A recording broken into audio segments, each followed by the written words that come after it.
Ang National Capital Region Police Office sa seguridad sa Senado. Balita mula sa Senado, hatid ni Radyo Patrol Robert Mano. Robert.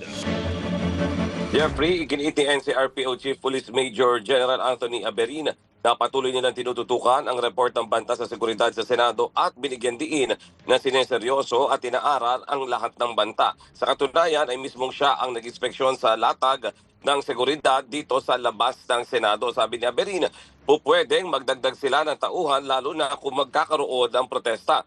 Samantala, tuluyan naman binaklas ng lokal na pamahalaan ng Pasay ang mga tent na itinayo ng mga taga-suporta ni Senator Ronald De La Rosa at Vice President Sara Duterte. Ayon sa tauhan ng Pasay City Environment and Natural Resources Office na si Luisito Pascual, pinayagan naman magprotesta ang supporters mula alas 8 ng umaga hanggang alas 8 ng gabi, pero nagtayo na anya sila ng mga tent at halos isang buwan nang hindi umuuwi na nakakasagabal na sa lansangan at nagdudulot na matinding traffic sa lugar. Hindi naman pumalag ang mga supporter na binaklas na mga tauhan ng lokal na pamahalaan ang kanilang mga tent.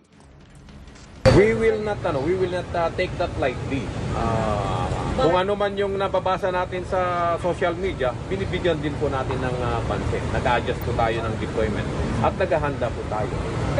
Yan ang balitang kumpirmado. Sigurado, ito ang Radyo Patrol Robert Mano, DZMF. Maraming salamat, Robert Mano.